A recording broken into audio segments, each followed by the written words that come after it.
चलो बच्चों, आज हम कक्षा 10 का समाज का जो 10वां चैप्टर है उसके बारे में आज लास्ट लेक्चर पढ़ेंगे। अभी 2 लेक्चर पढ़ चुके हैं। आज पढ़ेंगे कोक के बारे में। तो कोक वृक्ष के फल के बीज से कोक तैयार किया जाता है।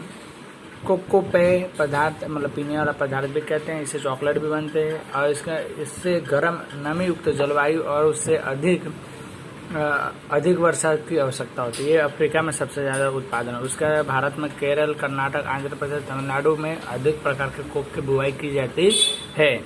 अब हम बात करेंगे नकदी फसलों की। तो नकदी जिसे बेच करके पैसे मिलते हैं। ऐसे कपास खरीफ की फसल बोली जाती है। गुजरात में नकदी फसल के रूप में कपास का मुख्य उत्पादन होता है। भारत में कपास का उत्पादन उपयोग निर्यात दूसरे स्थान पर होता है, मतलब बेचने के लिए होता है। कपास के पौधे में से रुई का उत्पादन किया जाता है। रुई भारत का सफ़ेद सोना के रूप में माना जाता है। ठीक है। कपास का तेल खाद्य तेल के रूप में मतलब खाने के रूप में होता है और बाकी बचा हुआ पशुओं का आहार में दे दिया जाता है। कपास तो लंबे समय तक नमी मतलब पानी वाली और लावा वाली काली जमीन में होता है और द्रव्य की जमीन और गर्म नमी युक्त होनी चाहिए। इसमें क्या होता है 20 से 35 सेल्सियस का तापमान होना चाहिए और 70 से 50 सेमी वर्षा होनी चाहिए। इसके कपास का अंतराल समय में 6 से 8 महीने लगते हैं इसको होने में। ठीक है। इस कपास का फसल को नुकसान होता है, मतलब हिम वर्षा होए मतलब बर्फ गिरे तो क्या फसल खराब हो जाती है। जो भारत में गुजरात, आंध्र प्रदेश, तमिलनाडु, कर्नाटक, आंध्र प्रदेश, हरियाणा, राजस्थान, पंजाब, तमिलनाडु, उड़ीसा आदि राज्यों में होते हैं।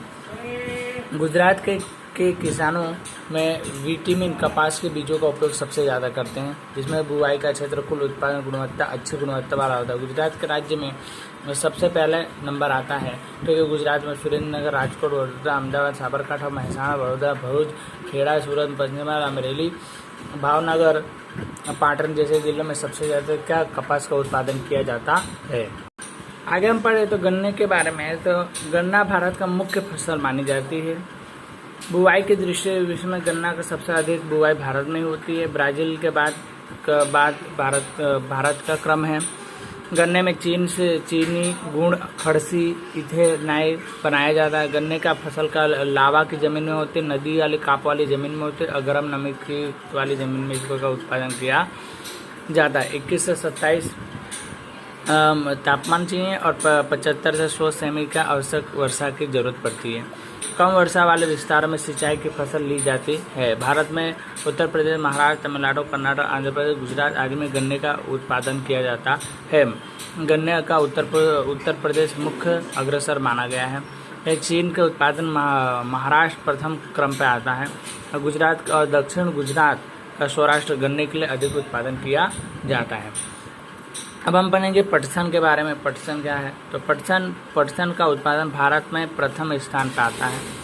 पटसन रेशो का गोल्डन फाइबर कहते हैं, मतलब रेशे होते हैं, रस्सी होती है खजूर के से बनते उसको ऐसे, जिसमें पटसन में टाटा, बोरा, कालीन, रस्सी, थैली, चप्पल, हस्तकला, कारीगर आदि नमूने देखने को मिले। पटसन के लिए उत्पादन के भारत का बांग्लादेश सबसे प्रसिद्ध है। पटसन के फसल को नदी का मुख्य त्रिकोणीय प्रदेश मतलब पानी वाले जहाँ क्षेत्र सबसे ज़्यादा होता है वहाँ पे ये क्या सबसे अधिक देखने को मिलते हैं। पानी वाले क्षेत्र में ही इसका उत्पादन किया जाता रहा है। ठीक है। आगे देखो, जहाँ हर वर्ष नया काप बिछता है, ऐसे उपज जमीन और गर्म नमी वाले 30 से 40 प्रकार के तापमान और 100 से अधिक वर्षा होती है। भारत के पश्चिम बंगाल में गंगा के त्रिकोणीय प्रदेश, असम, बिहार, उड़ीसा, उत्तर प्रदेश में पटसन का अधिक मात्रा में उत्पादन किया जाता है। ठीक है। तंबाकू के बारे में पढ़े तो तंबाकू खरीफ की फसल मानी जाती है। तंबाकू की फसल के रेतीली दोमट मिट्टी की जमीन का उपयोग किया जाता है। 20 तक तापमान चाहिए, 100 सेमी वर्षा इसके लिए अनुकूल मान लिया। तंबाकू की फसल का जलवायु अपेक्षित जमीन से अधिक निर्णायक परिबल होता है, मतलब उससे अधिक प्रबल माना जाता है। ताकतवर चीन, ब्राजील, भारत, अमेरिका के विश्व में तंबाकू का उत्पादन करने वाले मात्र 4 देश हैं।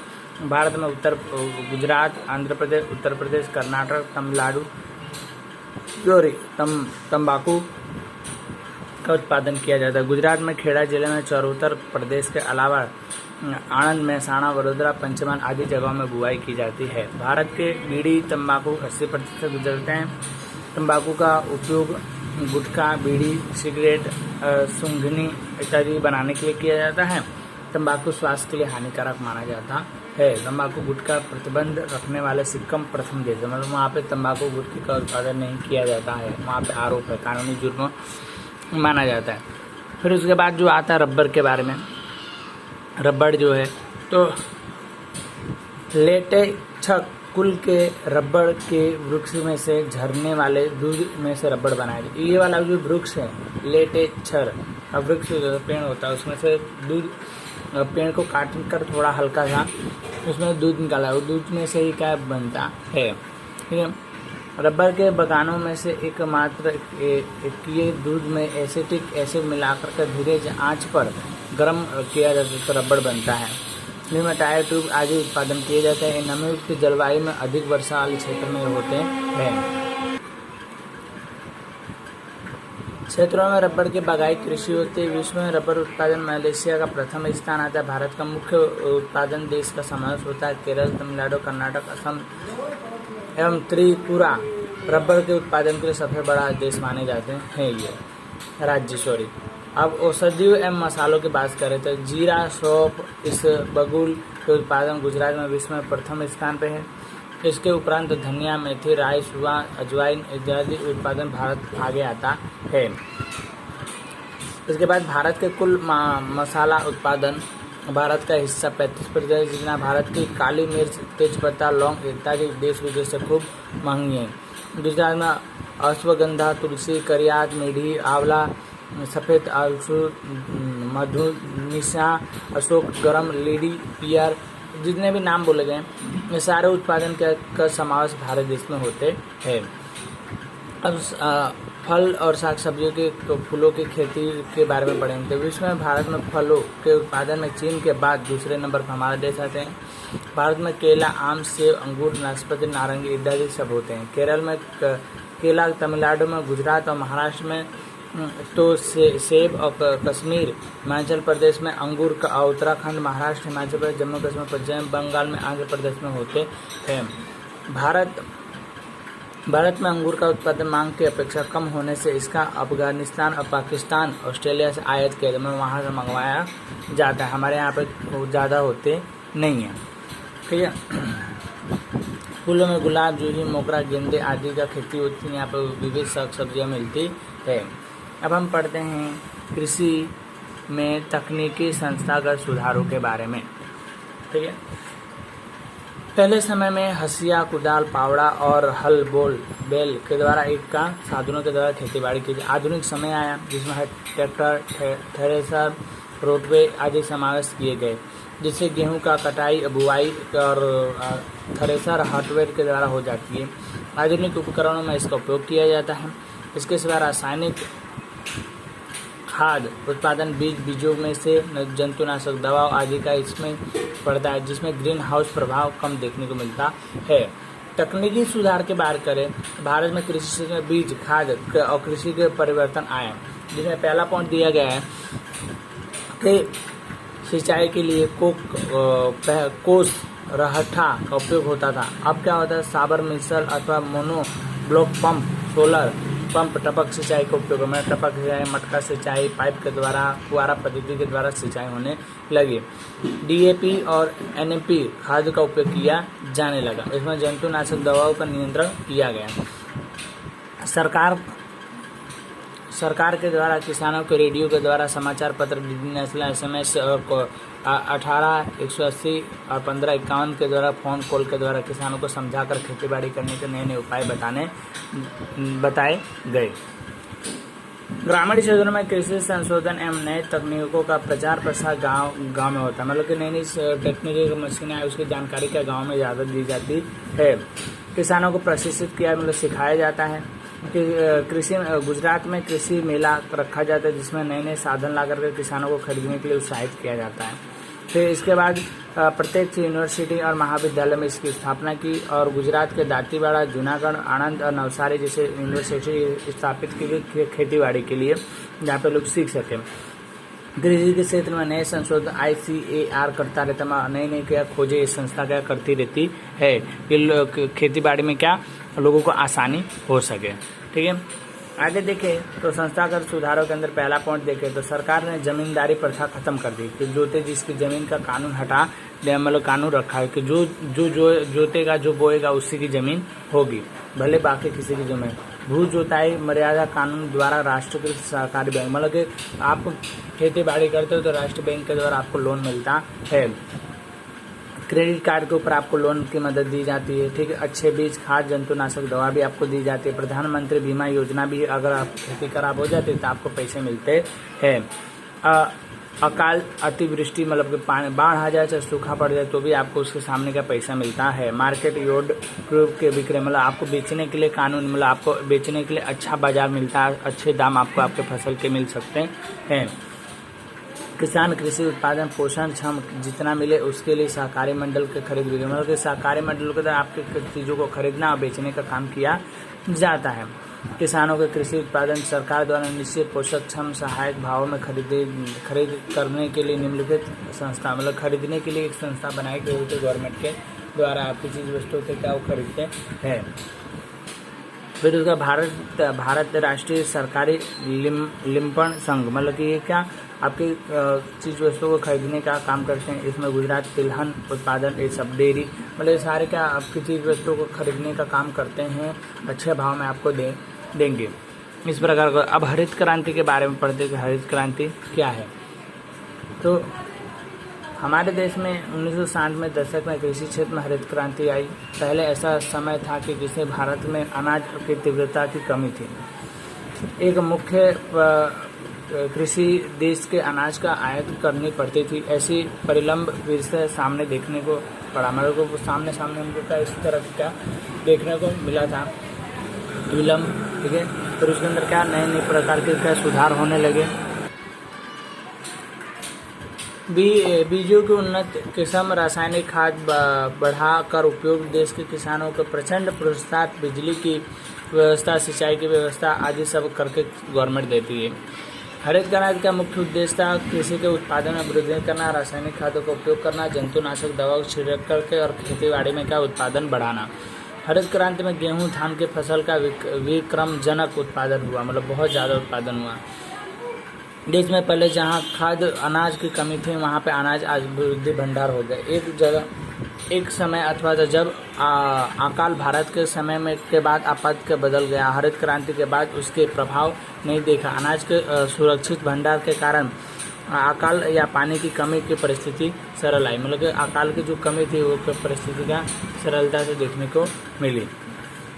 अन्य क्षेत्रों में देश के स्वावलंबी हरित क्रांति के सीमा चिन्ह का ऐतिहासिक सिद्ध हुआ, मतलब कि जितनी सीमा चिन्ह थी ऐतिहासिक चिन्ह हुए कि मतलब अनाज का उत्पादन बढ़ने लगा। ठीक है, आगे देखें तो अन्य के क्षेत्रों में देश के स्वावलंबी हुआ, मतलब कि अनाज के क्षेत्र में क्या स्वावलंबी देश बन गया हमारा। ये आज भी नकदी फसलों की बुआई के लिए धान के बुआई का उत्पादन घट गया, मतलब कि धान घट गया, मतलब लोग जिस बेचकर पैसा मिले ऐसे चीज़ों का उत्पादन ज़्यादा कर रहे हैं, इसलिए बुआई कम हो रही है गेहूं की। विश्व देशों में कृषि का उत्पादन तकनीकी द्वारा, नई तकनीकों के द्वारा क्या किया जाता है। अगर भारतीय अर्थव्यवस्था में कृषि का योगदान कितना है, मतलब कि राष्ट्रीय आय में कितना है, तो पहला पड़ता है देश के लगभग आधे लोग रोजगार देते हैं इसके। ठीक है, कृषि के क्षेत्र में घरेलू उत्पादन, मतलब घर पे तो 17% हिस्सा है। भारत में कृषि का उत्पादन गेहूं, तिलहन, कपास, पटसन, चाय, कॉफी, गन्ना, तंबाकू, आलू इत्यादि का विदेशी में भारत के विदेशी मुद्रा प्राप्त होती है, मतलब बेचकर प्राप्त होती है। भारत के उत्पादन में भारत का विश्व के दूसरे स्थान आता है और सूती कपड़ा, चीनी, कागज, तेल आदि का उत्पादन का कच्चे माल की तरह किया जाता है। भारतीय कृषि में लोगों को भोजन का उत्पादन प्रथम अनियमित अनिश्चित रूप से सिंचाई के क्षेत्र में सुविधा के कारण कृषि के क्षेत्र में विश्व बाजार में भारत का प्रदर्शन सत्यपूर्ण नहीं रहा, मतलब कि क्या कृषि के क्षेत्र में भारत का उत्पादन विश्व के सामने सही नहीं रहा, क्योंकि ज़्यादा क्या उत्पादन नहीं होता है, क्योंकि अकाल वर्षा के कारण ही सबसे ज़्यादा नुकसान पहुंचने लगता है उस कारण से। अनाज संरक्षण के बाद में आज किसी भी देश के लिए अन्न का सुरक्षा आवश्यक है। यदि अनाज की मांग के बाद अनाज को बड़े पैमाने पर आयात करने पड़े हो तो उस देश के राजनीतिक स्वतंत्र खड़े हो पड़ता है।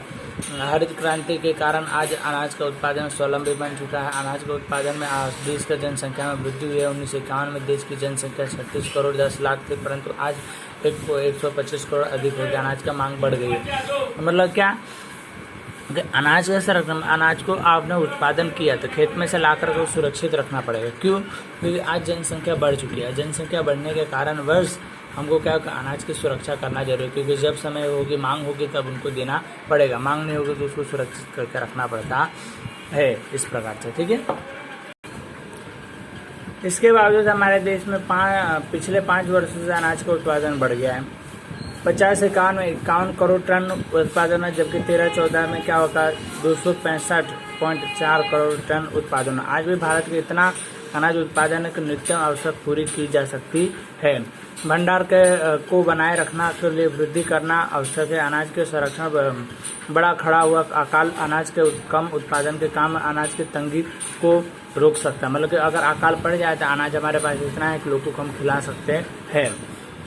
अनाज के गोदाम में रखे अनाज को सुरक्षित रखने के वैज्ञानिक पद्धति का अपनाकर अनाज का बिगड़ा हुआ बचाया जा सकता है। अनाज के गरीबों और परिवारों को मुफ्त देकर के भूखे मिटाई जा सकती है। और अनाज के बिगड़ने को रोकते समय आवश्यक मांग है। अनाज के संग्रह के प्रति आवश्यक सुविधा करनी अत्यंत आवश्यक है। सरकार का खाद्य सुरक्षा कानून द्वारा गरीबों को अनाज तक पहुंचाने की व्यवस्था करके इच्छा गरीबों तक का अनाज पहुंचाया जाता है। उसकी सुरक्षा करके जो गरीब है वहाँ तक क्या अनाज उनको दिया जाता है, ठीक है। इस प्रकार से अनाज को पहुँचाया जाता है वहाँ तक। आगे देखिए हम लोग, तो कृषि में वैश्वीकरण का प्रभाव, ठीक है। तो भारत का किसान अपनी कृषि उपज और वैश्विक बाजार के बेच करके फायदा प्राप्त करने के लिए उद्देश्य कृषि का क्षेत्र में वैश्विक नीति अमल में लाई। मतलब विदेशों में अपना अनाज बेच करके पैसा कमाना। वैश्वीकरण के कारण कृषि के क्षेत्र में परिवर्तन आया। कृषि फसल के आयात निर्यात की प्रक्रिया सरल बन गई। गुजरात में कपास, मिर्चा, तिलहन, चीनी बाजार का एवं एक विश्व में विविध फसल का बाजारों का उत्पादन किया गया है। वैश्विक भारत में राष्ट्र और कंपनियों द्वारा विक्रय किए जाने वाले उच्च कीमत मिली, जिनमें जीनेटिक मॉडिफाइड विटामिन बीज दिए गए, मतलब अच्छे बीज दिए जाते जिसका उत्पादन सबसे अच्छा होता है, वृद्धि होती है। आयात सरल होने से हमें घरेलू किसान के यहाँ स्पर्धा में सामने आया, मतलब स्पर्धा होने लगी, अच्छा कमाने लगे। तो उस उत्पादन में वैश्वीकरण मिलने से पेटेंट रजिस्ट्रेशन आवश्यकता उत्पन्न हुई। बाजार में गुणवत्ता वाले का पेटेंट देश का नाम आगे आया। भारत को कृषि क्षेत्र में होने वाली स्पर्धा के सामने आने के लिए नवीन तकनीकों का उपयोग करना पड़ा। आर्थिक उन्नति समृद्धि बढ़ाने के लिए योजना करनी पड़ी। जैसे बढ़ते हुए जनसंख्या के भविष्य में होने वाले कृषि का मांग के उत्पादन बढ़ा, आर्थिक नीति में विकास हुई और द्वितीय हरित क्रांति के लिए ठोस व्यूहरचना बनी। इस प्रकार से देश के अंदर क्या हुआ कि अलग अलग उत्पादन करके, अलग अलग चीज़ों का, अलग नई पद्धतियों का उपयोग करके और देश आगे बढ़ा। आज यहाँ पे आपका चैप्टर खत्म हुआ।